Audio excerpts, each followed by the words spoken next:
this morning a series, and the series is It's a Temple Fit for a King. Now, I'm not teaching the whole series this morning in case you got a little nervous about that, but I am going to teach a portion of this series, and today I'm going to talk about being custom made. Everybody look at somebody beside you and say, you are custom made. Now, for anybody that doesn't believe that, say, I don't believe that. Now, you should believe that because you are custom made. Now, unless you go to a tailor, whatever you're wearing right now, and I don't know many of us, I certainly don't, maybe you do, but I don't know anyone in this house particularly that goes to a tailor to get all of their clothes made. The closest I've ever been to a tailor, I'll just tell you this. I like my shirts a certain length, and I like my sleeves a certain length. So in times past, I've bought some shirts that were too long or I like the way they fit everywhere else except for the length in the sleeve or the tails. So the closest I've ever been to a tailor is Judy Craig's. And she has stitched some things up for me and fixed me up, and she's right here. And she, I promise you, it was a good investment. And because she didn't charge me anything. That was wonderful. But she's the closest I've ever come to a tailor. But as far as I know, nobody in this room, or at least I haven't heard of it, no one goes to a tailor. Your clothing, believe it or not, whatever you're wearing today, no matter how well it fits. When my daughter and son-in-law got married in September, I bought a suit at Men's Warehouse on sale for $99. And I bought that suit. And when I put that suit on, I thought, man, this thing fits me like it was made for me. And yet it wasn't. And yet it wasn't. It was a suit that fit me well, but it was not made for Steve. It wasn't meant for me. Whatever clothes that you are wearing this morning, those clothes were not meant for you. They were meant for someone with your similar body type or body size, but they were not meant for you. Now, I realize that sometimes we get it in and among ourselves. You can always tell when someone has not gone to a tailor because there are some people that try to fit into clothes that are really meant for someone else's body type. And I get that. And you don't have to go far to realize that some people are trying to get into 2 sizes smaller. But you just see it. But the general idea is your clothing was not meant for you, but for someone, generally speaking, similar to you, made based on general proportions. My wife and I have been blessed in that we've been able to spend some time in different countries. And whenever we go somewhere, I like to buy t-shirts because if I'm not here or it's somewhere special, I'm a t-shirt guy. I just like t-shirts. I find them to be very comfortable. Sometimes I preach in one. And so I like t-shirts. They're comfortable to me. So just about anywhere that we go, I will get a t-shirt to remember that place. Whatever it might say, be something that's simple. In fact, even for Christmas, I told my kids, just get me some t-shirts. I like particular colors. I like white, gray, and blue. And so that's what I like.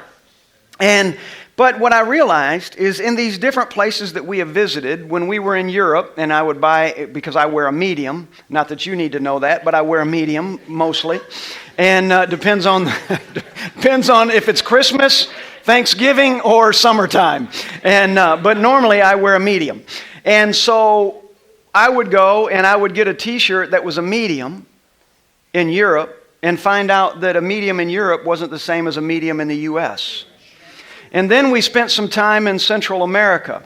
And when we went down to Central America, the same is true. I would buy a medium, and I don't like to try things on. I don't like to go in dressing rooms. I just like to get it and just have a lot of faith that it's going to fit. And usually that doesn't work out well. But I would go and I would get a medium t-shirt, only to find out in Europe it's a little bit bigger, and in Central America a medium is smaller. So I try to put on that medium shirt, and I end up giving that to my nephew Austin, or somebody a little smaller than me. They get that size shirt because it didn't fit, because it wasn't custom made. It wasn't made for me. It was made for the geographical place where they are. It was made for the general population that would be most likely to be a purchaser of that product.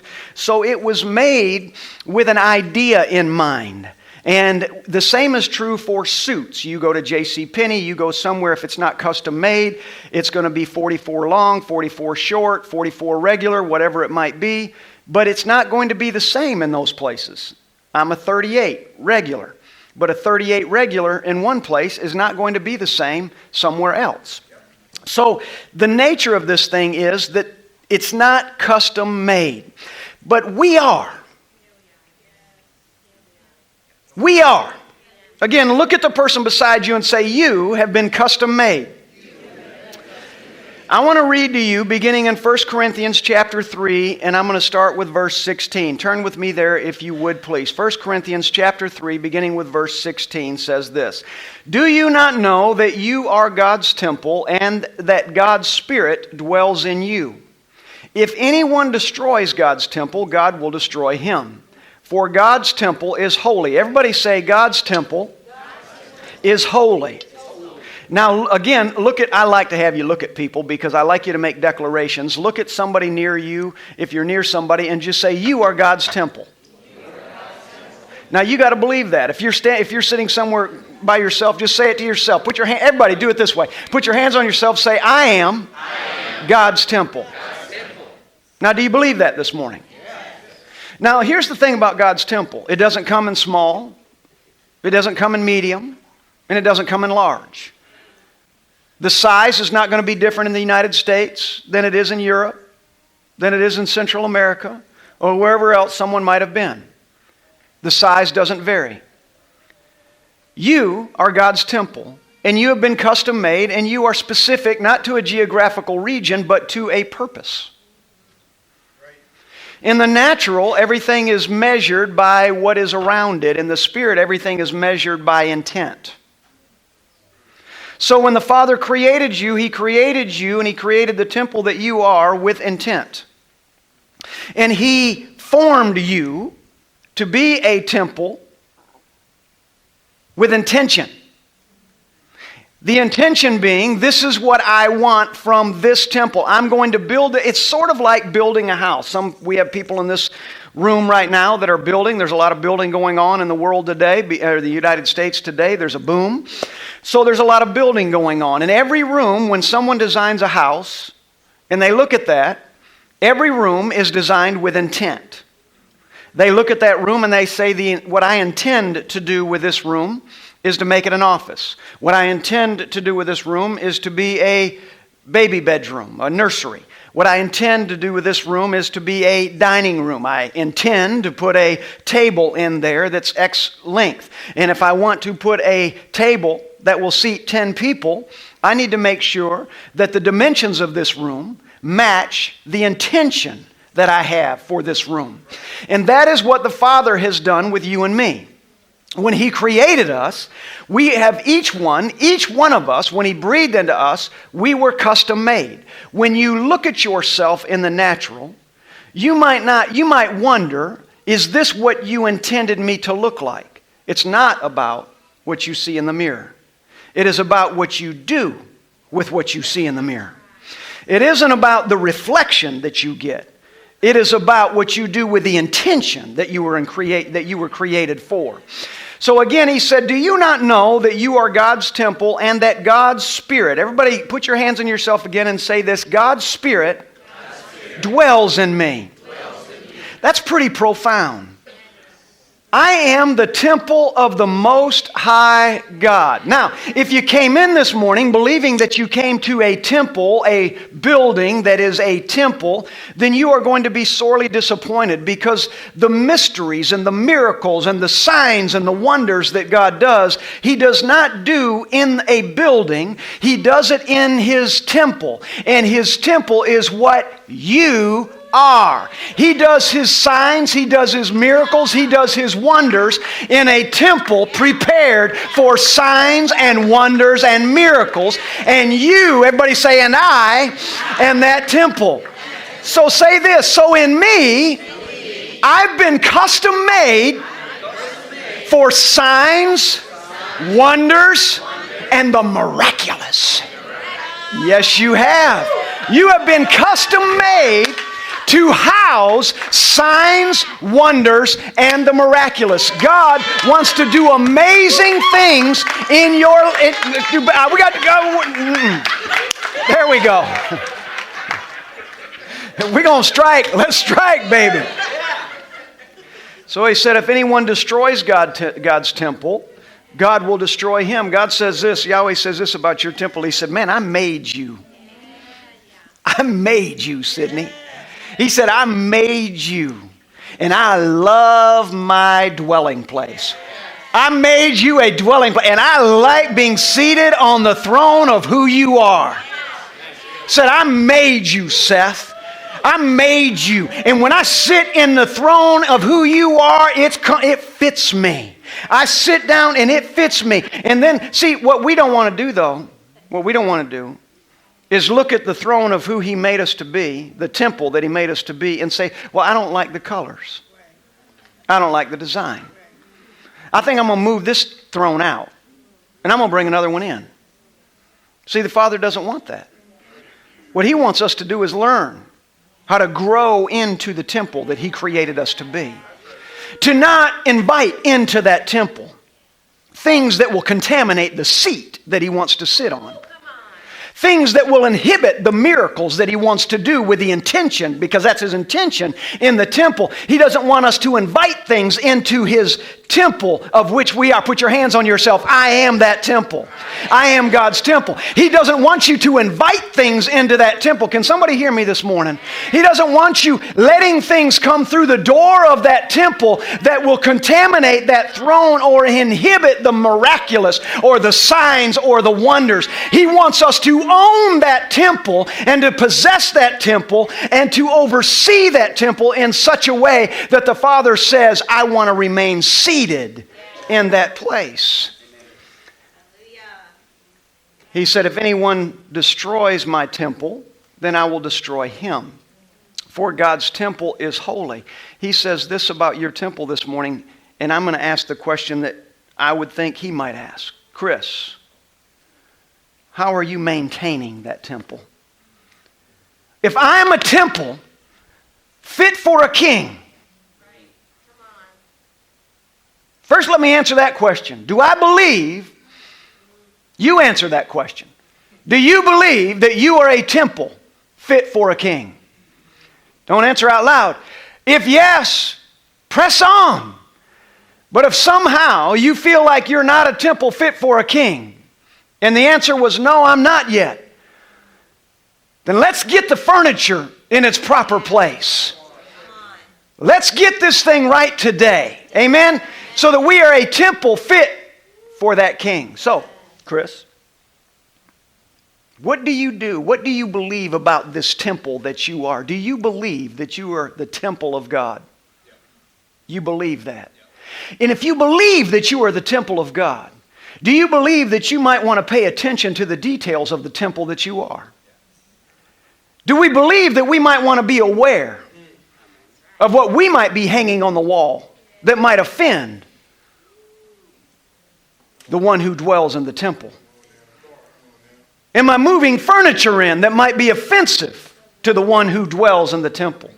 Am I adding anything to the temple that might want the one who made the temple stand at the front door and begin to ask, do I really want to go in to this temple?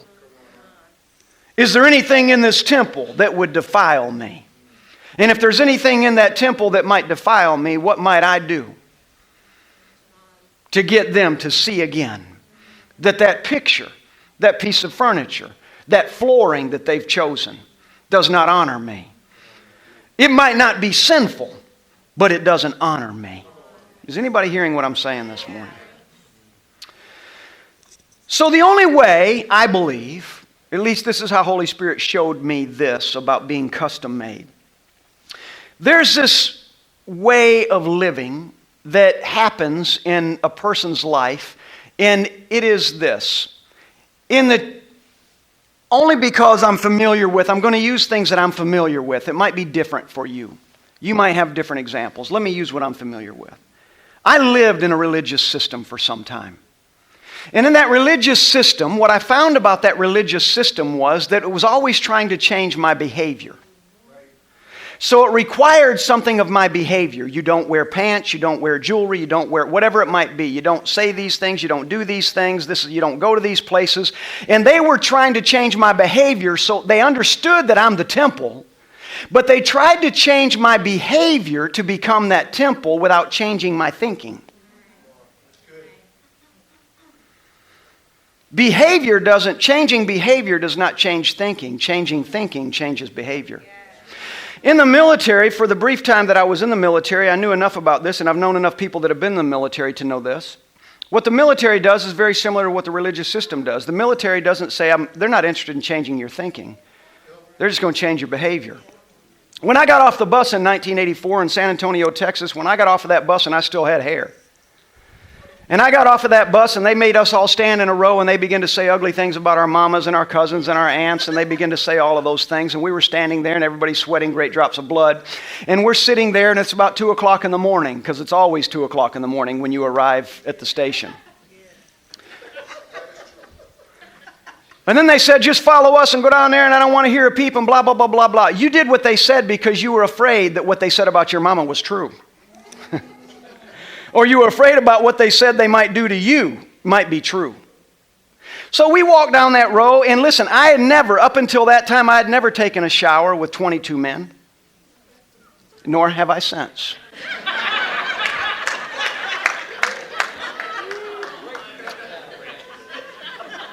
But I remember walking into that room that evening, early morning, whatever you want to call it. It's dark, we're exhausted, we're tired, we just landed, we just got there, they bust us over, and we go into this room and we get in there and they begin to scream at us and tell us all these rules. You'll do this, you'll do this, you'll do this, you're going to get up at this time, you're going to have this done, and this is all brand new, and it's a whirlwind.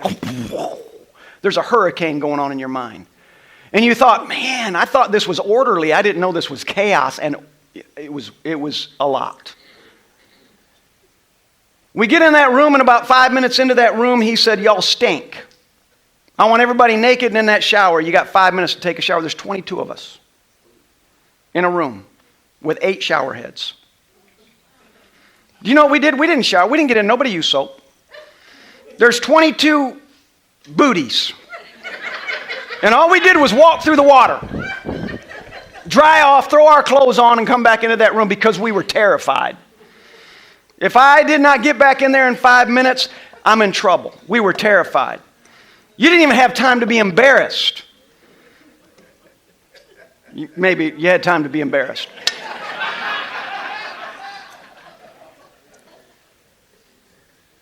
In the toilets. Some of y'all know what I'm talking about. The toilets, there's no dividers. There's just 10 toilet seats lined up on the wall. It's community potty.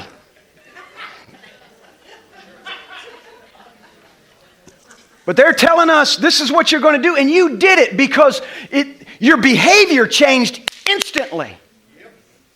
But you didn't know what to think. The thinking didn't change because all they're trying to do is make everybody exactly the same. So we're going to change your behavior so everybody is exactly the same. But the thinking never changed. So people learned how to live according to a certain behavior, and they come out of the military. Many that spend their lives in the military, they will come out and they never walk away from it because their behavior has been so changed, but their thinking hasn't. And there's conflict, and there's stress, and there's PTSD. Behavior changed, thinking didn't. Behavior does not change thinking, but thinking changes behavior. And in the kingdom of God, the Father's about changing the mind into the mind of Christ, and the behavior change will follow. The Father's about doing it this way. He says, if I can do this, if I can get you to believe more than just nodding your head in agreement that your body is my temple, but if I can get you to believe that your body is my temple, Curleen, so good to see you today. If I can get you to believe that your body is the temple, in your mind, your behavior will follow. Because people who change their behavior ultimately will go back to who they were. But when the mind is changed and the mind of Christ is present, the behavior change will follow, and it's eternal. And what the Father is after, He said, I have made you custom. I have made you specifically for a purpose. And I made you so that I could dwell in you, so that everywhere you are, there I am also. No matter where you go, I am there as well. So if I can change your thinking, I'm going to change your behavior. So where at one time you invited in, I'm going to hang this picture on the wall because this is more like me. And the Father's saying, that might be more like you, but it has nothing to do with me. You're inviting these things in. That might be what your behavior would do now, but I want to change your thinking so that when you see that, the next time you think you want to invite it in, your mind has changed and you say, there's no chance I'm going to invite that into this temple, the temple of God that I am. Say it with me, I am the temple of God. So now, in Matthew 11, verse 28, it reads like this, says, come to me, all who labor and are heavy laden, and I will give you rest. Take my yoke upon you and learn from me. I love that. I love this. He said, for I am gentle and lowly in heart, and you will find rest for your souls. If I can change your mind, everything else will follow. He said, take my yoke upon you and learn. Change your mind because you know me. For I am gentle and lowly in heart, and you will rest. When behavior happens without a changed mind, it's a constant thought about, am I doing this right or am I doing this wrong? But when the mind is changed and the mind of Christ is present in this temple that we are, when the mind of Christ is present, it's no longer a struggle between what is right or wrong, but the behavior reflects the anointing of God that your mind is filled with. You hear me this morning? Then he says, my yoke is easy and my burden is light. I can tell you for many people, no matter who they are, if again, I believe that I'm custom made. I'm not a small, I'm not a medium, I'm not a large, I'm not a whatever you want to call it. I'm not black, I'm not white, I'm not anything else you might want to call it. I've been custom made. I am the temple of God. I am the temple of God. And I am going to be the temple of God, and I'm going to, in every way, I'm going to allow the Father to begin to change my mind so that everything that's in this temple reflects the God of whose temple I am. So when Christ spoke in Matthew chapter 11, He said, come to me, and He said in verse 30, He said, my yoke is easy and my burden is light. What He was wanting us to understand is if our mind is changed, we stop seeing things the wrong way. See, I can tell you that if we're not careful, even though we can accept that we are the temple of God, if we're not careful, every time something difficult happens, or something doesn't go the way that we think it should, or maybe we didn't feel like God showed up for us when we needed Him, if we're not careful, we'll begin to declare those things. We'll begin to say those things. We'll begin to talk about how heavy the burden is. We'll begin to talk about that it is a burden. We'll begin to declare, this is so hard. And we see the glass, literally, the old cliche, we see the glass half empty, not half full. We see that things are missing out. We're not getting everything, and we begin to get frustrated.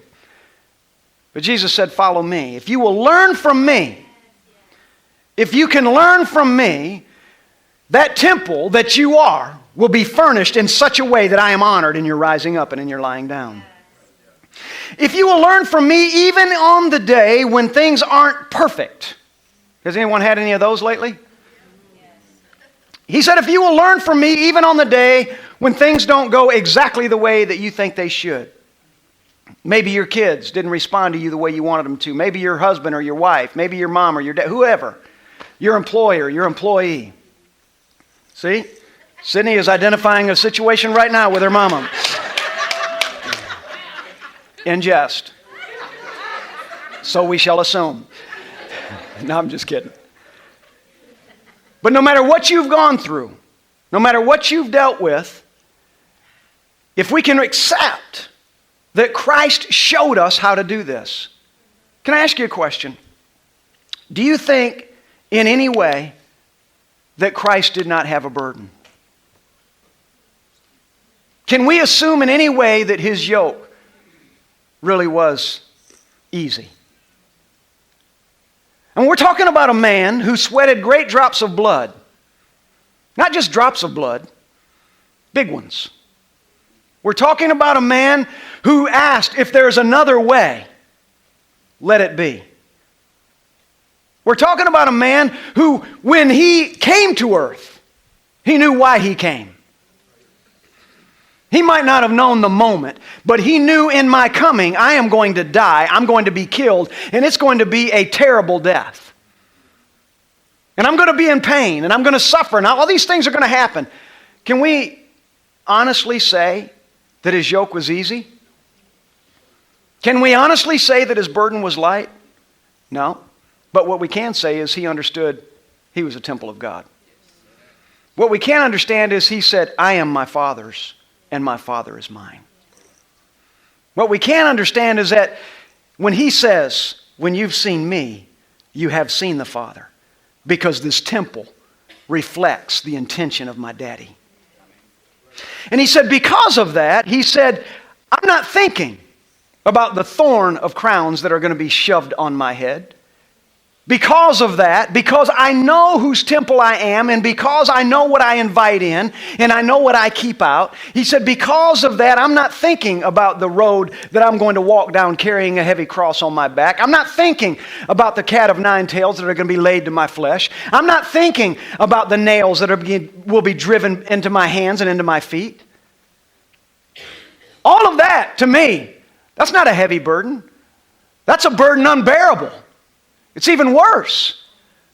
But in the mind of one whose mind has been changed, and they know who they are, he didn't see this thing as perilous. Christ didn't think for a second, oh, this is a tragedy, this is unbearable, I can't do this thing. No. He said, in the middle of all of this, my yoke is easy. Yeah. But you've got, those are thorns in your brow. My yoke is easy. Do you know that you are near naked with blood dripping all the way down your... Do you realize they're about to stick a spear in your side? They're about to give you vinegar to drink. Do you realize what's about to happen to you? But I'm the temple of God. And my mind has changed. So my behavior changed. If my mind hadn't changed and I had not accepted who I am, I would say, I can't do this. If my mind had not changed and I had not accepted that I am the temple of God, that I've been custom made. Christ was custom made for you and me. Get what I'm telling you this morning. He was custom made for us. If his mind hadn't have been right, he would have said, you know what, Father, if it's possible, let this cup pass from me. And if it's not possible, let this cup pass from me. But he didn't, because his mind was changed. And he said, if it's possible, let it pass from me. But if not, nevertheless, your will be done. Because my mind was changed. Because his mind was changed, his behavior changed. Because his mind was changed, he didn't see the thorns. He didn't see the cross. He didn't see the cat of nine tails. He didn't see the spear. He didn't see the cider or vinegar or bitter whatever. He didn't see that. He didn't see the mockery. He didn't see the beard coming out of his face. He didn't see any of that. He didn't see blood running down his feet and holes in his hands being hung to a cross. He didn't feel what it was going to feel like the moment that cross plunged into that hole in the ground. He didn't feel any of that. He didn't think about any of that. He said, Father, nevertheless, not my will, but your will be done.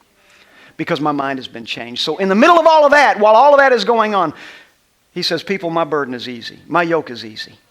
And my burden is light. Because my behavior's changed. Because first, he did it in my mind.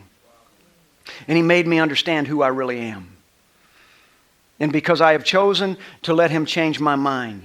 And I've chosen to accept that I'm custom made and he has great purpose for me. I'm not going to see the challenges that I have in fulfilling that purpose. Instead, I'm going to see what the promise will be that that purpose will fulfill. Do you hear me today? So maybe, just maybe in here this morning, Maybe minds need to be changed so that the behavior changed. See, because in that religious system that I was in, and so many of you were in as well, they try to change that behavior by you. They made you feel holy because, first of all, you were broke all the time. You never had anything. So you're holier because you didn't have anything. If you had anything, you were made to feel guilty about it. You couldn't wear certain clothes, so your behavior, I'm going to tell you to do this, and that made you feel holier. Or whatever they might have said, you don't go to these places, so they made you feel holier, or supposedly. So you would think, and our badge was, well, I don't go there, and I don't do this, and I don't do that, so I'm a good Christian. And all the while, the Father's saying, you're really pathetic. You don't represent me at all. You don't represent me at all.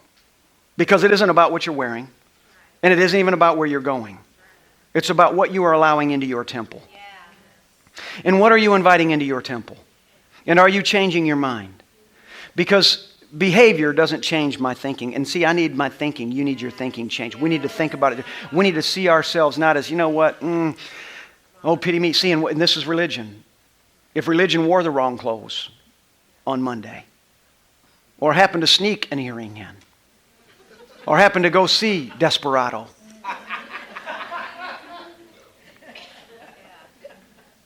by the time you're through with that, you're just beating yourself up.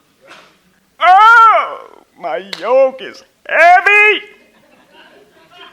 It's so hard. This is such a heavy burden. I can't do this. I want to wear earrings. I got to see that movie. It's a Western. It might be the last Western ever made. And I use that because that was me. It was actually Silverado. Desperado. It was Desperado. Silverado. And I got saved. And that movie, I wanted to see that movie. Right before I didn't know I was getting saved. I had no idea I was getting saved that night. So I had planned for that next weekend to go see Desperado. Yeah, that one. Silverado. And then I got saved. And then they gave me the list of things I couldn't do. And on that list was you can't go to movies. Immediately. Before I got saved, everything was easy and everything was light. I just got saved. Now my yoke is heavy or hard and my burden is heavy. What? I can't see Desperado? Silverado. Just hear the right thing even if I say the wrong thing. Please always do that. Always do that. Hear what I mean, not what I say.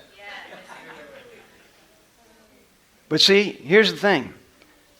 That yoke was so heavy, hard. I got to get it right. When you try to do it backwards, it's hard. That yoke was so hard, and that burden was so heavy, I couldn't live up to it because my mind didn't change. See, and because my mind didn't change, you know what I did? That next Friday night when those movies came, see, it wasn't as easy back then as it is today. You actually had to, it was an effort to go to a movie. You know what I did? Even though they told me, you don't do this because Christians don't go there. I felt like, well, if he forgave me last Monday, he'll forgive me this Friday.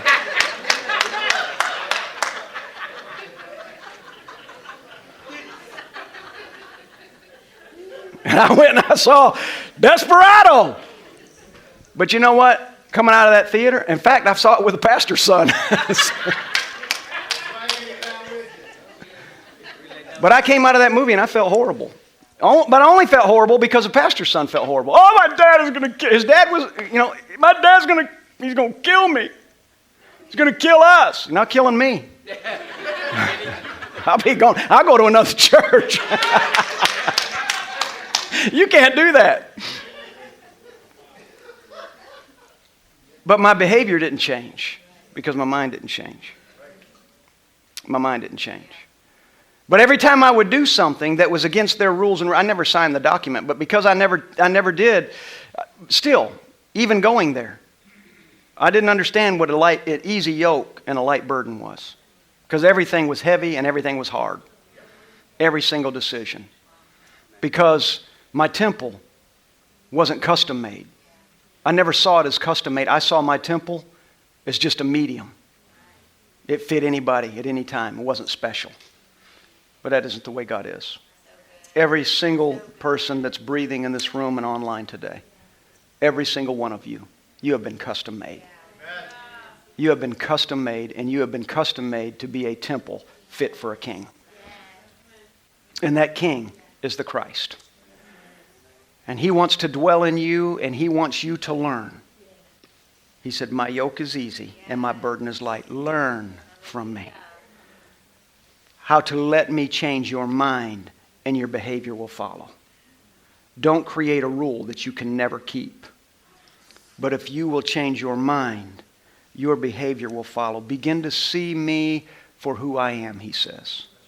Begin to see your temple for what it was made for. And if you can begin to see what you were made for, you're going to begin to see suddenly what you invite in to that place. What you want to do with that temple is going to begin to change in such a way that it honors the Father when you get up in the morning, and it's still honoring the Father when you go to bed at night. Do you hear me this morning? Stand with me.